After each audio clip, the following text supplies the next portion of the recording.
Hello student, my self सीमा राय। आज हम लोग हिंदी ग्रामर के क्लास में आज हिंदी का हम लोग दूसरा लेसन पढ़ेंगे जिसका नाम है वर्ण विन्यास और उच्चारण।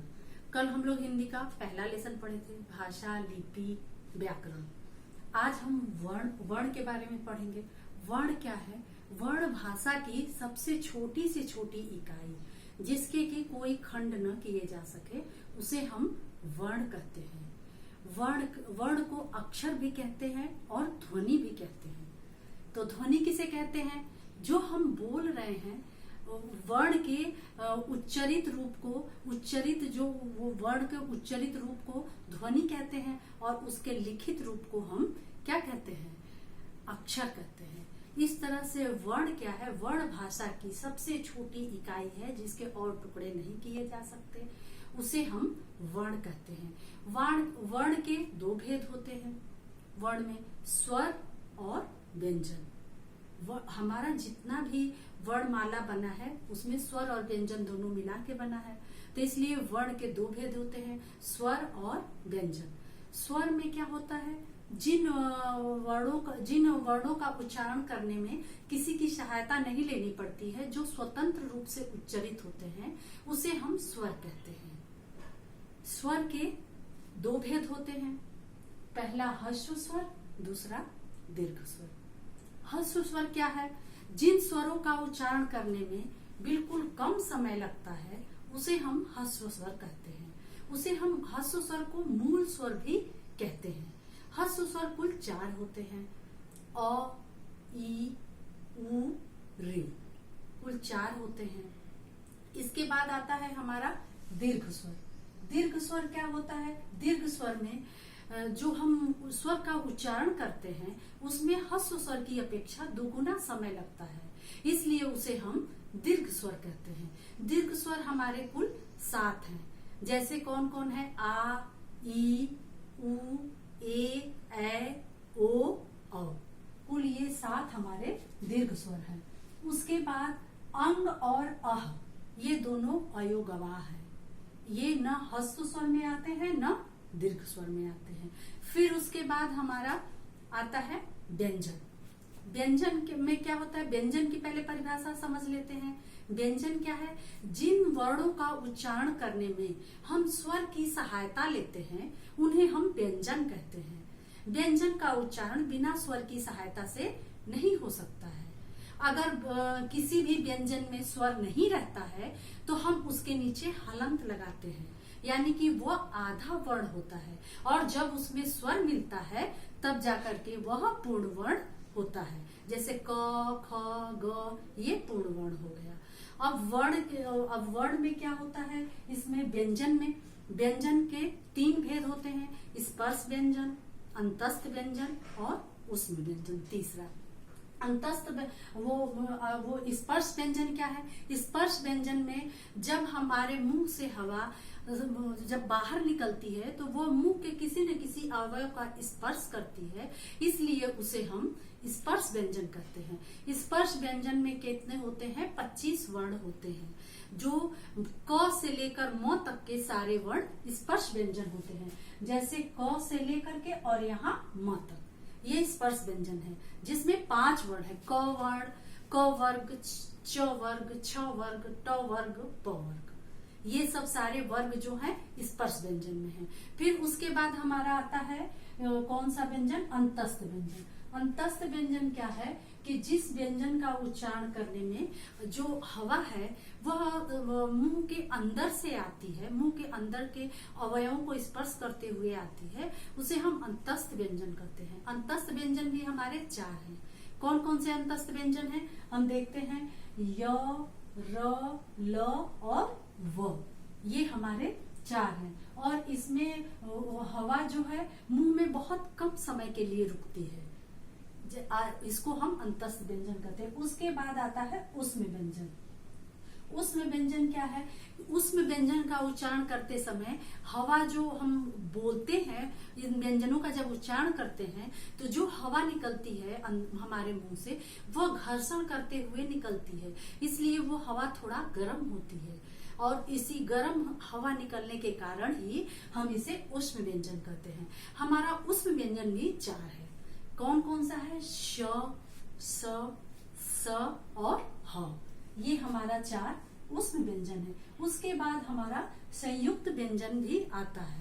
संयुक्त व्यंजन यानी यह जो हमारा व्यंजन वर्ण है उसी में ही प्रयुक्त शब्द हैं, जो छ, त्र, ज्ञ और श्र, ये संयुक्त व्यंजन है। अब ये किन 2 व्यंजनों से मिलके बना है? देखिए, क और श मिल करके हमारा ये छ बना है, त और र मिल करके हमारा त्र बना है ये। फिर उसके बाद क्या है? ज और य मिल करके ज्ञ बना है, और श और र मिल करके हमारा ये श्र बना है। इस तरह से हमारे हिंदी वर्णमाला में कुल 52 वर्ण हैं, और इन 52 वर्णों के व्यवस्थित समूह को ही हम वर्णमाला कहते हैं। और हमारे वर्णमाला में कुछ आगत ध्वनियां भी हैं, जैसे आ और ज और फ। यानी आ शब्द जो है वो आगत अंग्रेजी शब्द से आया है। जैसे डॉक्टर हम लोग बोलते हैं, हिंदी में भी प्रयुक्त खूब करते हैं इसका, ये आगत ध्वनि है। तो और ज और फ ये फारसी का है शब्द जो हमारे हिंदी कोश में आ गया है। इस तरह से कुल मिलाकर के हमारे वर्णमाला 52 वर्णों का है। उसके बाद अब हम क्या समझते हैं कि अब इन वर्णों का उच्चारण कैसे हम करते हैं, और उच्चारण करते हैं तो इन वर्णों को क्या कहते हैं? जैसे कि अघोष वर्ण और सघोष वर्ण। अघोष वर्ण क्या होता है? जिसका उच्चारण करने में हमारे स्वर तंत्रियों में कंपन होता है, जिसका हम उच्चारण करते हैं उन्हें हम अघोष वर्ण कहते हैं। अघोष वर्ण कौन कौन सा होता है? देखिए, अपने हर वर्ग का, वर्ग यानी आप जानते हैं जैसे क, ख, ग, घ, ग, च, छ, ज, झ, प, फ, ब, भ, आप पहले समझ चुके हैं। तो ये अपने वर्ग का पहला और दूसरा वर्ण होता है। जैसे क वर्ग का रहेगा तो क और ख, च वर्ग का रहेगा तो च और छ। समझ गए?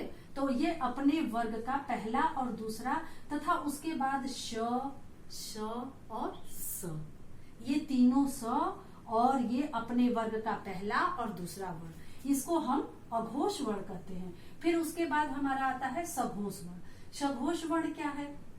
इसका उच्चारण करने में हमारे स्वर तंत्रियों में कंपन नहीं होता है, इसका उच्चारण हम बहुत आसानी से कर लेते हैं, इसे हम सघोष वर्ण करते हैं। सघोष वर्ण में कौन कौन होता है? अपने वर्ग का यह तीसरा, चौथा और पांचवा। आपको पता है कि प्रत्येक वर्ग में 5 वर्ण होते हैं, तो पहला और दूसरा तो हमारा अघोष हो गया, और दूसरा, उसके बाद तीसरा, चौथा और पांचवा, ये वर्ण सघोष का है। और सघोष में इसके अलावा य, र, ल, व और ह, इन सब का भी उच्चारण सघोष वर्ण में करते हैं। फिर उसके बाद हमारा आता है अनुनासिक और अनुस्वार। अनुस्वार क्या होता है? जिसका उच्चारण करते समय हवा नाक से, केवल नाक से निकलती है, और इन शब्दों का उच्चारण भी हम नाक से ही करते हैं, इसे हम अनुस्वार कहते हैं। और फिर उसके बाद हमारा आता है अनुनासिक। अनुनासिक में क्या होता है? हवा नाक और मुंह दोनों से निकलती है, जैसे कि चांद, आंख है, ये दोनों शब्द, ये शब्द जो है हमारे वो कैसे, मुंह, ये सब अनुनासिक है। फिर उसके बाद हमारा क्या है कि इन वर्णों को और भी उनको पढ़ने का ढंग होता है, कैसे पढ़ें, क्या करें। तो फिर उसके बाद आता है अनुतान।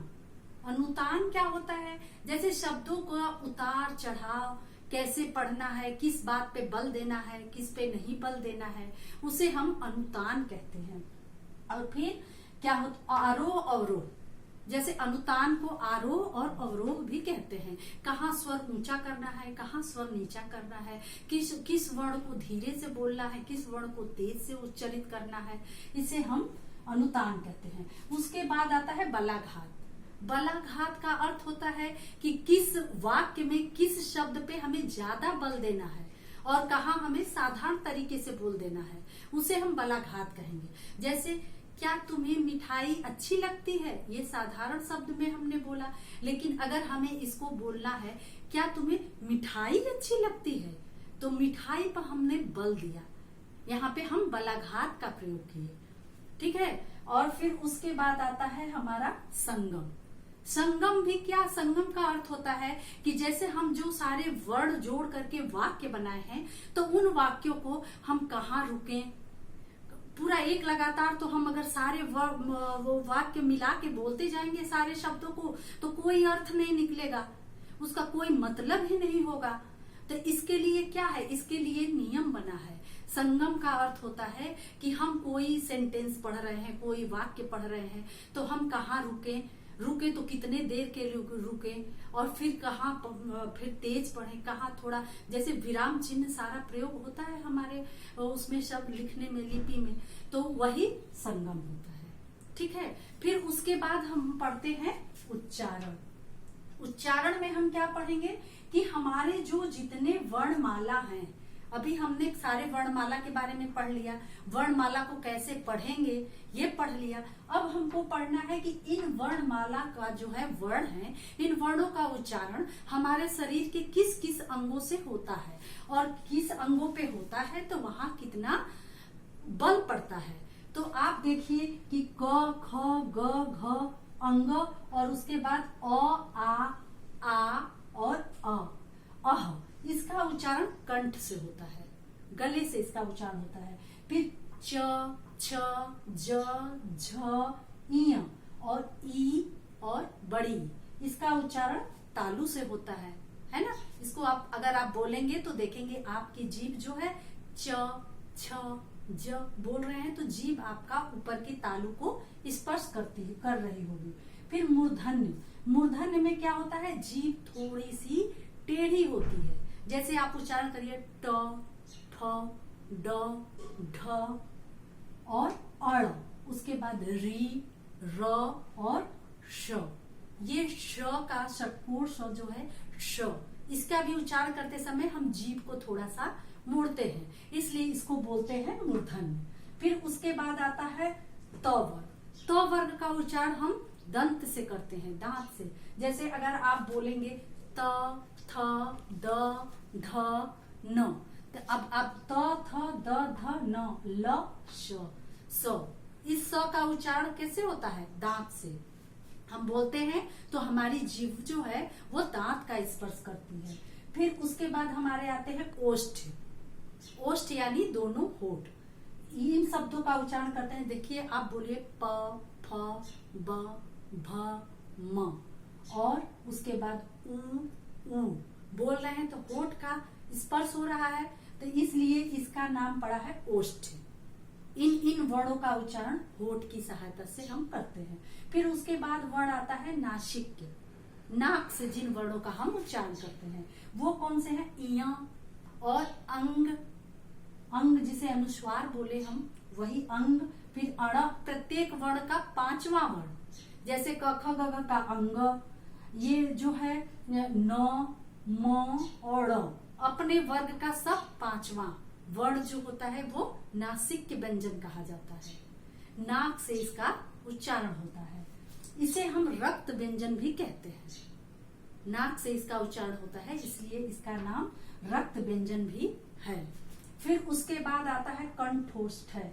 कंठ और होठ, कंठ और होठ दोनों से जो उच्चरित होता है उसे हम कंठोष्ठ कहते हैं। जैसे कि क्या है, ओ, औ, इसको बोल रहे हैं तो क्या हो रहा है, हमारा श्वास जो है वो गले से आ रहा है और होठ का भी हमारे इसमें स्पर्श हो रहा है, जैसे ओ, औ, तो ये हमारा कंठोष्ठ हो गया। कंठ और होठ दोनों इसमें मिलते हैं उच्चारण करने में। अब ये लास्ट वर्ण हमारा जो क्या है, ये है दंतोष्ठ। दंत और होठ दोनों के से हम किसका उच्चारण करते हैं, व का उच्चारण दंतोष्ठ से होता है। फिर उसके बाद हमारा होता है कंठ तालव्य, जिसमें कंठ और तालु, तालु ऊपर का, उसका भी स्पर्श होता है। जैसे ए, इसका उच्चारण करते समय हमारा कंठ और तालु दोनों का स्पर्श हुआ है। तो इस तरह से बच्चों हमारा ये वर्ण विन्यास और उच्चारण का लेसन समाप्त हुआ। Thank you.